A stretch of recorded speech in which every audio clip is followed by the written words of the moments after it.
তোমার কাছে বড় মোবাইল থাকে, ল্যাংটা বেটি ছেলেকে দেখে জেনা দেখে তুমি চক্ষু ঠান্ডা করো, তুমি কলিজা ঠান্ডা করো, এই দিয়ে তুমি দেখাতে চাচ্ছ যে আমি শিক্ষিত যুবক।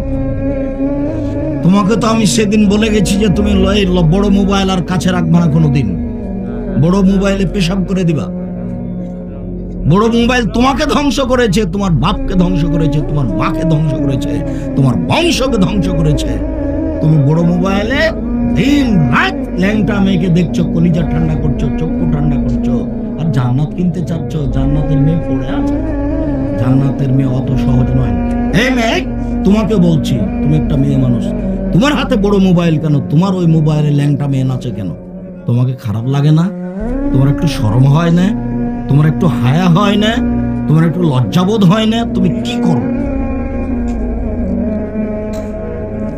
কই আমরা তো জাতির কাছে ভিক্ষে চেয়ে মাসে 24 লক্ষ টাকা মানুষকে বেতন দিই, তো বড় মোবাইল ব্যবহার করি না, করতেও পারি না, তো কই আমাদের তো প্রয়োজন হয় না।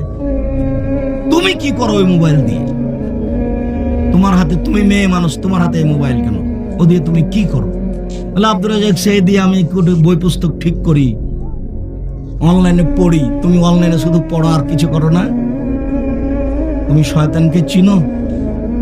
শয়তান আল্লাহকে বলছে। আল্লাহ যখন বললেন সর সর এখান থেকে সর, আমি যে বললাম যে তুই আদমকে মেনে নে, তো তুই বললি যে আমি মানতে পারবো না, আমি মাটির তৈরি নই, আমি আগুনের তৈরি, তো তোর অহংকার বেশি হয়েছে, সর সর সর। তখন শয়তান বলছে আল্লাহ, তোমার মর্যাদার কসম, তোমার সম্মানের কসম, তোমার ইজ্জতের কসম, মানুষকে আমি ভ্রান্ত করবই করব। আমি শয়তান একাই জাহান্নামে যাব না, আদমের ছেলে মেয়েকে নিয়েই যাব, ওদের দেখে ছেড়ে দেবো কি করে ও জান্নাতে যেতে পারে আমাকে বাদ দিয়ে। এই কথা যখন শয়তান বলল, তখন আল্লাহ বলছেন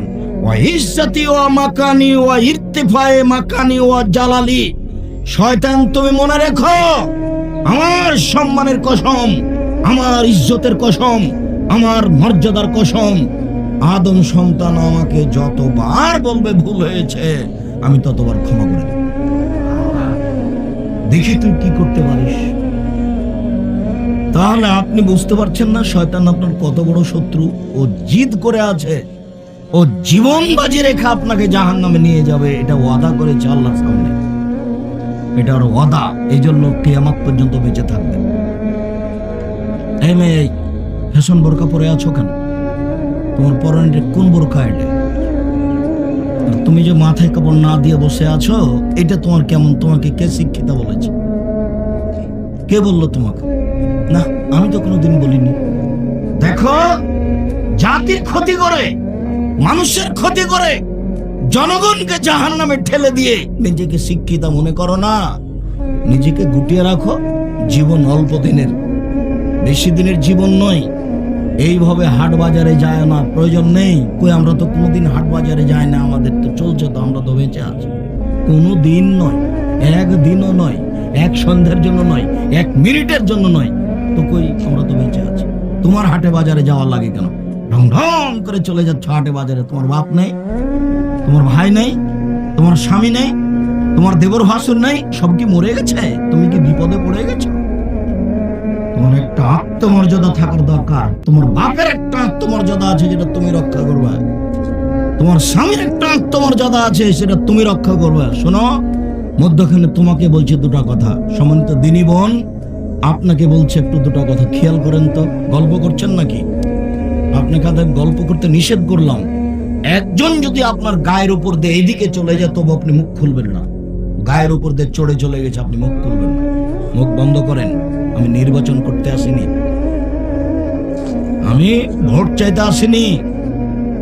আপনার স্বভাব ভালো নয় এই কথাটা বলতে এসেছি। আপনার গায়ের উপরে দাঁড় চলে যাক, আপনি কথা বলবেন না, মুখ খুলবেন না। আর উপস্থিত বৈঠকের দিনই মুসলিম ভাই বোন, ক্ষমতা দেখিয়ে একসঙ্গে বাঁচতে চান না। হ্যাঁ, দেখে নিব কে কি করে। এই ক্ষমতা দেখিয়ে 1 মিনিট বেঁচে থাকার চেষ্টা করিয়েন না, এরই নাম জুলুম। দাঙ্গাবাজি করে ক্ষমতা দেখিয়ে দলীয় দাপট দেখিয়ে মানুষের জমি দখল